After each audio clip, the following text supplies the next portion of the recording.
welcome to the Halloween special of Sunderland Talks. I'm Helen Edmonds. Joining me in this spooktacular chat today is not one but two psychologists. Yes, I went there with the pun. One is a returnee, the other is new to Sunderland Talks. So, Dr. Sophie Hodgetts appeared on our Truth About Vaccines episode, and as a reminder, her main research interests are based in biological psychology and cognitive neuroscience. Dr. Amy Pearson is new today, and her primary area of interest is the development of the social self in both neurotypical and autistic individuals. Her research focuses on how we understand the world from different viewpoints and how the perception of our bodies, both our own and the bodies of others, influences how we interact with others. So welcome both. Hi. So I just thought we'd do a quick intro into Halloween itself. So Halloween, or All Hallows Eve, is the eve of All Hallows Day, which is a time dedicated to remembering the faithful dead, including saints and martyrs. Halloween traditions include trick-or-treating, carving pumpkins or turnips into jack-o'-lanterns, and dressing up in scary costumes. The list goes on. So, Halloween often involves ghosts or monsters of some sort. So I thought we could start with a discussion about why people believe in ghosts. Go. So, there are lots of different reasons why people might believe in ghosts, but I think one thing that's really important to think about is what causes people to have experiences where they might think they've seen ghosts or they've had some kind of spiritual encounter. And again, there's no straightforward answer to that. So like typical psychologist answer really is there's lots of things we need to consider about what might cause this kind of behaviour or this kind of phenomenon. So one thing that I'm particularly interested in is the cognitive reasons why people might have sort of odd beliefs or odd experiences. So one thing that we know causes people to have sort of supernatural beliefs or superstitions is a cognitive bias called apophenia, which is our tendency as humans to look for patterns in things and to look for relationships between things that may or may not exist. A good example of that is our ability to see faces in sort of abstract things. So if you've looked at a house and it looks like a face, for example, that's an example of that type of cognitive bias rather. Similar reason why sometimes people see faces in like pieces of toast or in clouds and things like that. That's one reason why some people think that they've seen spirits or they've seen ghosts and things like that. From a neuroscience perspective, there's again lots of different reasons why people might think they've seen ghosts and things. Sometimes it can be similar to having hallucinations, so there can be things like carbon monoxide poisoning is quite a common culprit behind why some people think that they've seen things that aren't there.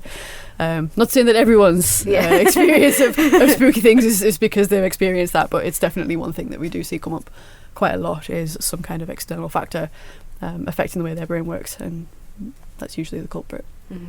Yeah, and just building on from that, so as Sophie said, kind of cognitive explanations, we can also look at things like perception. So in psychology, we tend to think of how we perceive the world through what's called bottom-up and top-down processing. So bottom-up is kind of using the different stimuli and the things around you and taking that and building that up into a picture. And top-down processing is when you take existing knowledge or context or things like memory and use that information to then kind of try and interpret what you see. And we know that people who've been brought up in families that tend to have paranormal beliefs or believe in things like ghosts tend to interpret maybe certain perceptual experiences as more spooky, as more paranormal than people who haven't been brought up, and that's because they already have that context there. So you can have two people in a room, they both hear a loud noise, one of them thinks that there's a poltergeist living in the walls, and the other one thinks that, okay, well maybe the pipes are just creaking and starting to move. So our experiences really often drive how we perceive the world around us, and that can go some way towards explaining why people maintain these beliefs and how they're passed on. And sometimes it's an interaction of those two things as well. So you might have already sort of a predisposition, if you like, towards experiencing these weird cognitive processing biases. But if your environment is reinforcing that, it's going to make you more likely to experience it in the future as well. What if you're a person who, for example, I don't believe in ghosts. However, if I watch a spooky film, I feel a bit freaked out afterwards and think logically I'm going, the monster in the film doesn't exist, it's fine, but I'm a bit freaked out. So kind of what's going on there? Why can I not convince myself, the ghost definitely isn't there, but there's a part of me that feels like it is. So I think part of it is that's the way that horror movies work, right? Is they're really good, especially now, getting under your skin and making you think about these things and making things seem really, really real. So there's a lot more cues to sort of clue you into things that are going on. I'm exactly the same, so I'm a massive horror movie fan. Shock to no one, I'm sure. But after watching things like Hereditary and The Haunting of Hill House on Netflix, sleep was not my friend those few weeks. So even though I also don't believe in ghosts, like, same kind of thing happens. But I think a lot of it is just like the physical sensations that horror movies are sort of capable of inducing these days. Those are real, those feel very real. And I think that maybe has got something to do with why we continue to experience feeling a little bit on edge after watching something a bit spooky. Yeah. So it's just the feeling of being scared rather than it thinking makes it real to an extent, for Yeah. sure. Because you feel, you know, the sweaty hands and your heart beating faster and your breathing speeding up. That bit's real. Yeah. So there is a part of it where the brain needs to try and parse those pieces of information together, right? I know the threat's not real, so why is my heart beating faster? And why do I really want to run right now?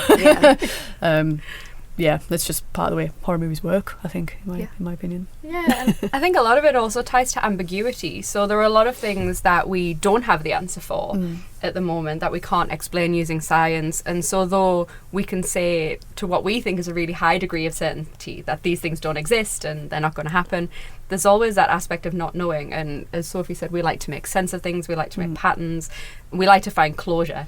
And if we can't find closure and there's that kind of open aspect to a situation, then we do still have that little voice in the back of our heads going, but what if someone does jump out of the cupboard when you go to bed tonight? So, yeah. Yeah.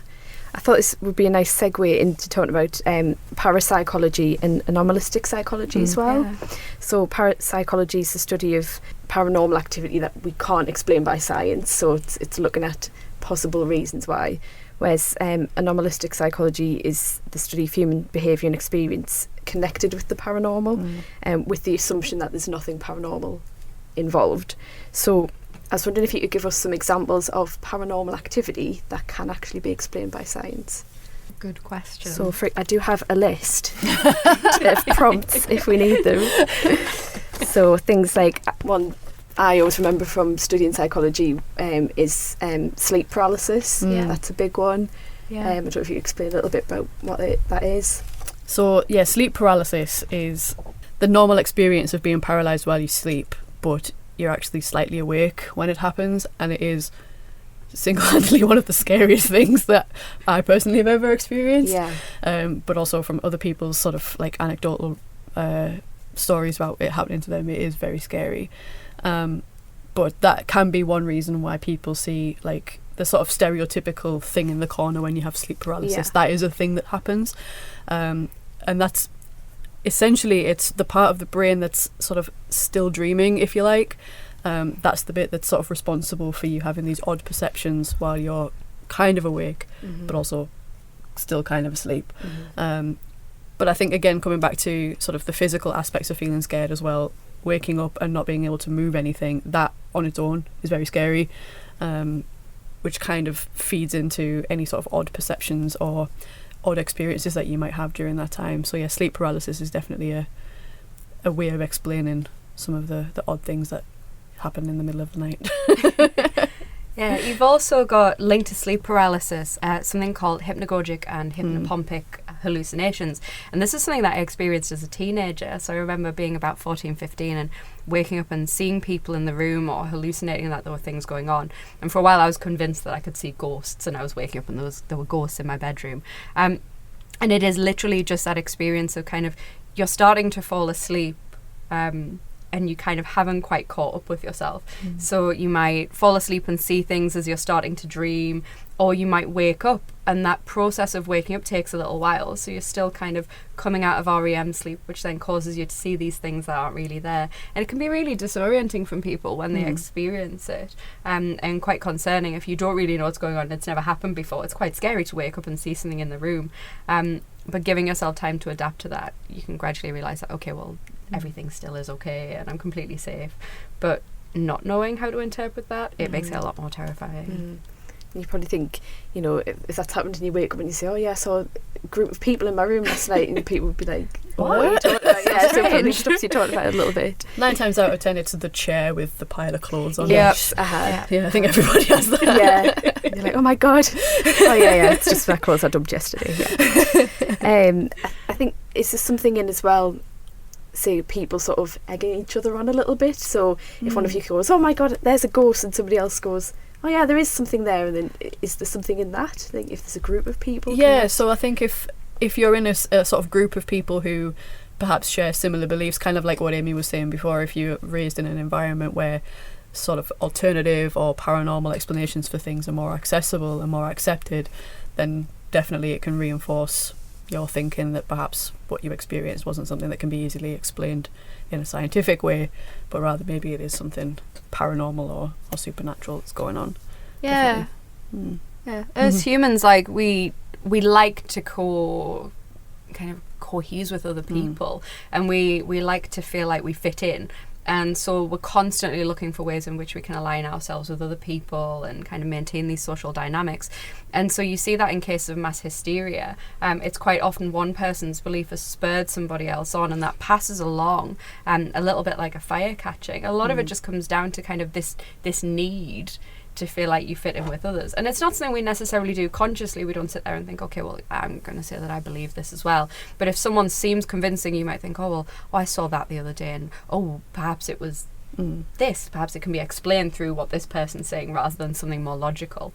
And so, yeah, it's a really interesting phenomenon where you see these very erroneous and odd beliefs just fly through a town or through a school, a group of people, start acting in really strange and what seems like a very unexplainable way. And a lot of it does come down to just pure social dynamics. Yeah. Another one on the list was false memories. I don't know if you explain a little bit about what false memories are and how they can, you know, affect our memory, I guess is the... Yeah, so false memories are an interesting one. So there is some research that suggests that false memories are kind of a non-clinical version of having a delusion, so having a belief or accepting something as fact when you don't actually have the evidence for it. But false memories are a lot more common. We all experience them. And really they're just a byproduct of sort of cognitive errors that we make. So our memories are not infallible. They are prone to making mistakes. All sorts of things can feed into whether you're likely to experience false memories, but lots of things feed into how much stock and how much confidence you put into your false memories as well. So one of the things that I researched during my PhD was looking at individual differences in things that cause false memories. And one of the things that we looked at was individual differences in personality traits. And we found that people who score quite highly on a personality trait known as cognitive disorganization, those are the people that are more likely to experience false memories, but they're also more likely to say, I'm very confident that this thing definitely happened, even though it didn't. We were also interested in some of the biological aspects that affected false memories. And in a shock to no one who knows anything about my research, we looked at estrogen to see if that has an effect. And we found that it did. So having a high level of estrogen actually reduced the number of false memories and reduced how confident you were in your false memories, but only in those people that were very sensitive to experiencing false memories in the first place. So only in our highly disorganised participants, who were a lot of fun to have in the lab. Very disorganised people. Yeah, I think false memories is an interesting one because it's things like, you know, you might have seen a photograph or heard a story that, you know, your mum's told you from when you were little, and you're convinced that I was there and I remember it. And we all have them as well. Like we all have false memories to one extent or another. Yeah. But I think a big deciding factor in how disruptive they are is just how much confidence you have in those false memories. So if you're utterly convinced that this weird thing happened to you, that's going to affect your behaviour more than if you think, that was a weird thing that happened. Moving on. Yeah. Yeah. Well, you mentioned personality traits, so I thought we could move on to psychopaths and the dark triad. Yes. So the dark triad refers to the personality traits of narcissism, Machiavellianism and psychopathy. I was just wondering if you explain a little about each one, what they mean for people who don't know. Yeah, absolutely. So psychopathy it's a bit of a strange one because psychopathy technically doesn't exist as a diagnosis. So antisocial personality disorder is a personality disorder that people are diagnosed with in adulthood, and that's typically what we think of as psychopathy. So people who have a diagnosis of antisocial personality disorder typically tend to lack empathy, maybe be very charming and glib on the surface, but not really very emotional underneath, very manipulative, prone to lying, prone to very risky and impulsive behaviours. And that diagnosis tends to be preceded in childhood by a diagnosis of something called conduct disorder. That's typically associated with really kind of aberrant behaviour, so things like setting fires and arson, maybe stealing from other children, hurting other children, and again, lots of lying. And also something called callous unemotional traits, which is kind of what we think of as childhood psychopathy, but given a slightly less terrifying name for parents. And again, that's just linked to this lack of empathy and a lack of feeling towards other people, very shallow affect and shallow feelings towards others. And so that kind of encapsulates psychopathy in itself. So someone who was showing these traits would be given a diagnosis of antisocial personality disorder, and then we would maybe look at how to kind of help them. Machiavellianism is a drive towards being really manipulative, and it's a characteristic that when associated with psychopathy and narcissism we think of as very negative, but actually the ability to charm other people, to get them to do what they want, doesn't necessarily always have to be a bad thing. So a good manager, a good leader has to be able to convince people to do things for them, and sometimes people can do that in very sneaky and very pleasant and friendly ways. It doesn't necessarily have to be something bad. And people who are narcissistic tend to have a very grandiose sense of self, a very high amount of self-belief, tend to think that they are maybe better than the other people around them, that they are smarter or more attractive or funnier. And those things together make up the dark triad. So people who tend to have high traits in, say, psychopathy often also tend to have high traits in Machiavellianism and in narcissism. So that kind of answers my question about what kind of person scores highly on those traits, but how do they link in with the big 5 personality traits, which are extroversion, agreeableness, conscientiousness, open to experience, and neuroticism? How do they link into those? So for psychopaths in particular, they tend to be quite high in extroversion but very low in agreeableness, and so which makes sense. Yeah, we think one of the kind of the archetypal examples of a psychopath, particularly in the media, is somebody like James Bond. So James Bond is very charming, very witty, comes across as very attractive, but very disagreeable. If he doesn't get his own way, he'll just, exterminate somebody. To do what they want, what he wants them to do as well. Yeah, he's good at charming other people, charming women to find out information, and he's very open to new experiences. So he's very impulsive, very risk-taking, but not necessarily very conscientious. We do tend to see that psychopaths are often quite low in neuroticism, so they don't often question what they're doing. They don't question their own motivations or their own beliefs. They tend to have quite a high amount of self-belief and think, okay, well, if I think this is a good thing to do, it's probably a good thing to do. They have quite a high degree of self-control as well, which is not something you would necessarily see in somebody who scores highly on neuroticism. Someone high in neuroticism tends to be more anxious and a bit more cognitively disorganised. So I know we wanted to talk a little bit about serial killers as well. So would you say that a serial killer scores quite highly on the dark triad?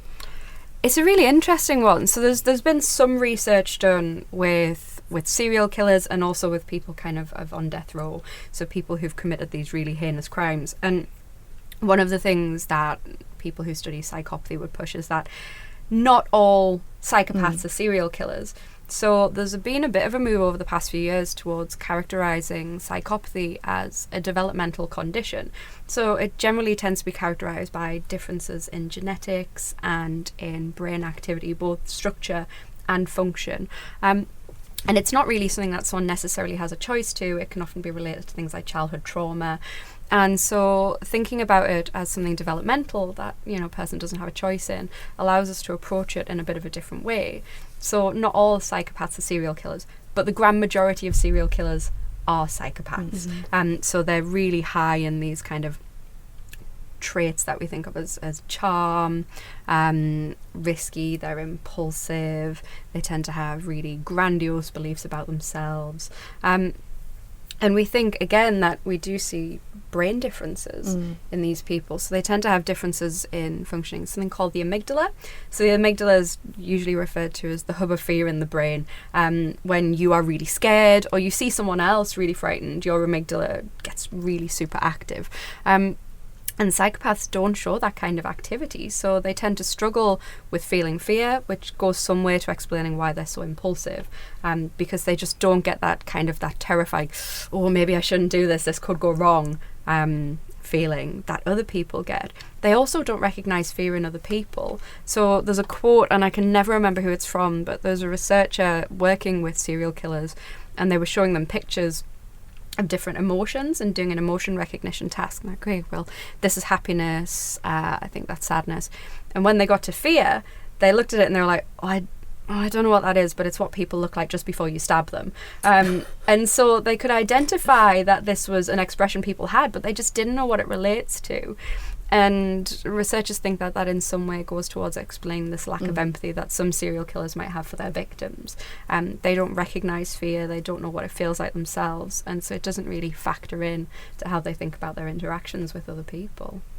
I think the interesting thing with, like, particularly with serial killers as well, is it's not always the one thing that's going to make somebody more likely to be a serial killer. So you might have quite high scores on the triad traits, for example.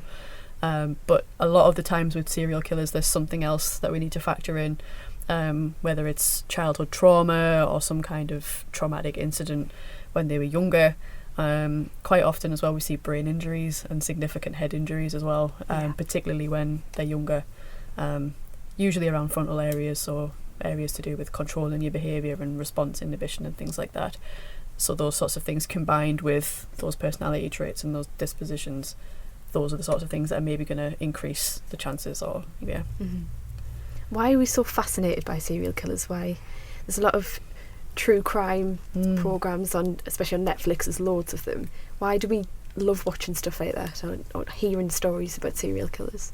So I'm horrendously biased here because I am one of those people, one of those typical people. Yeah, me too. Into true crime documentaries, and it's a weird choice of thing to do to relax, is to listen to how somebody murdered a bunch of people. But I think it's interesting because at the moment there's a big conversation around, like, why is it a thing that's happening now? Why are so many people into it now? And I think there's a couple of different reasons for that. One reason is that it's just more accessible now than it's ever been to find documentaries on YouTube or to find documentaries on Netflix.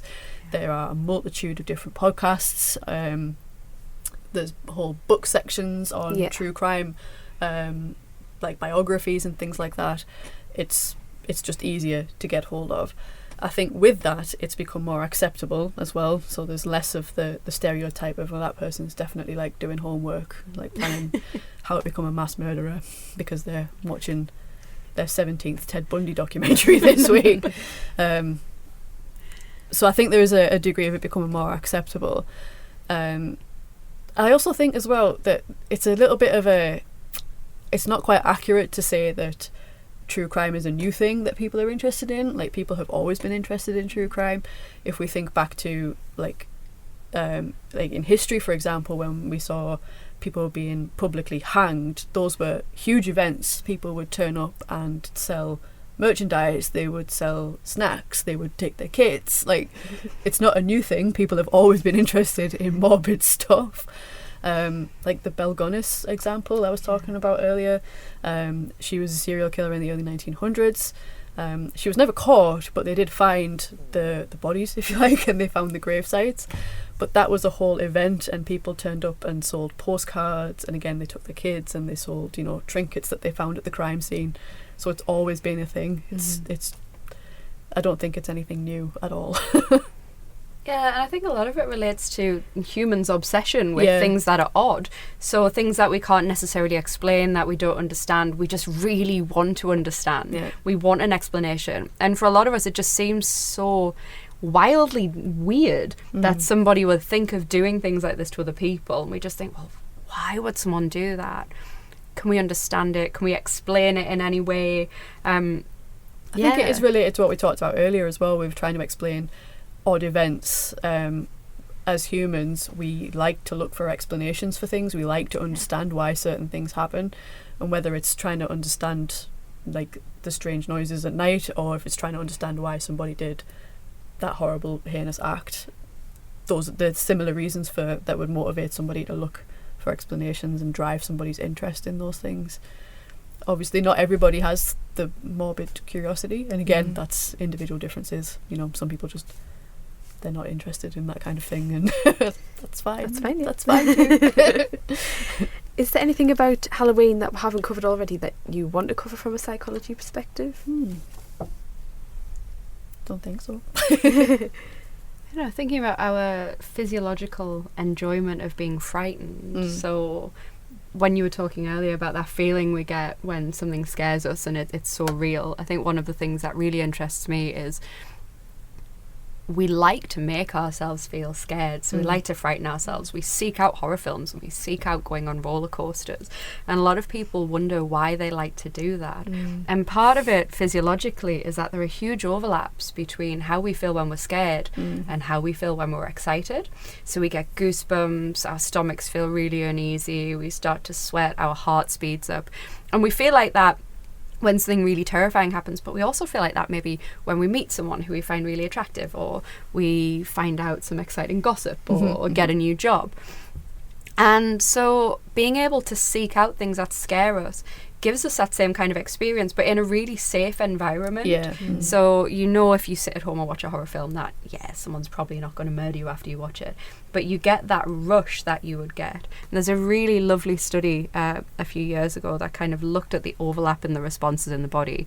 So they had male participants come to take part in an experiment, and to do the experiment they had to meet the experimenter on either a low level or high level bridge.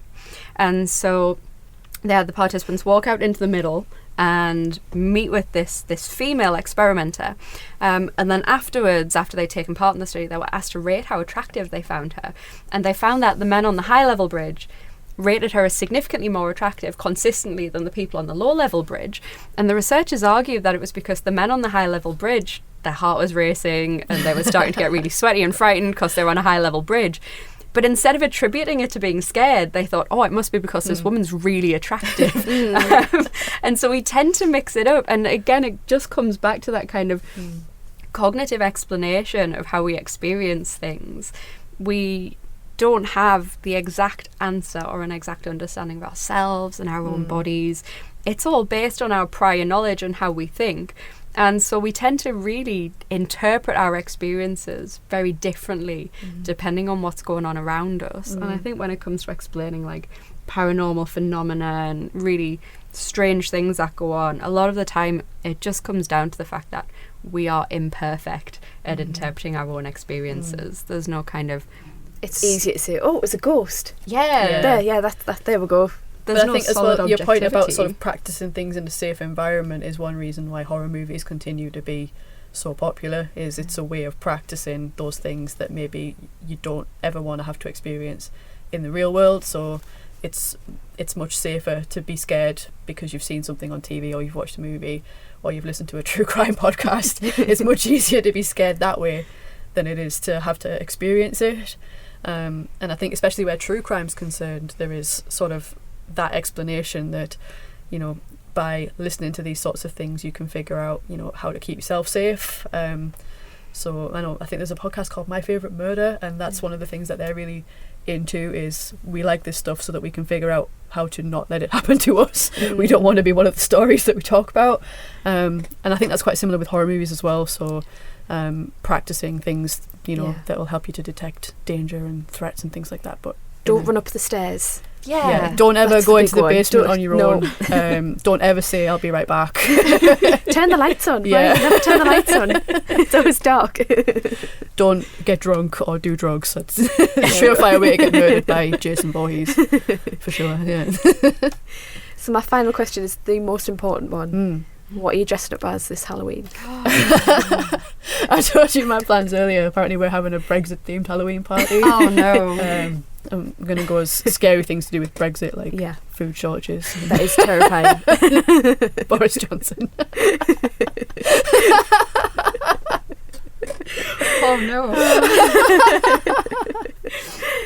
How about yourself, Amy? Oh, I have absolutely no idea. That's a really hard one. I should clarify, I'm completely joking, by the way. I'm probably going to do something very basic. Yeah, Yeah. catties, that'll do. Yeah. I like to try and I do like to try and get dressed up for work on Halloween, and I think Halloween falls on a Thursday this year, which means I will be teaching. Oh. And so it needs to be something really good, and possibly a little bit spooky, and something that people recognise. Because in previous years, I've dressed up as characters from various things that I enjoy, and I've come in and no one's had any idea what I've been dressed up as. I did dress as a bat one year, and I had a pair of like prosthetic fangs in, but I was teaching statistics all day. It's really difficult to say the word statistics with a pair of prosthetic fangs in, but I think the students appreciated it, so Yeah. I might do that again this year. We'll see. Sounds good. How about you, Helen? As I say, I think, catties, draw on some whiskers, there we go. Good to go. Well, thank you very much. It's been fun. Happy Halloween, everyone.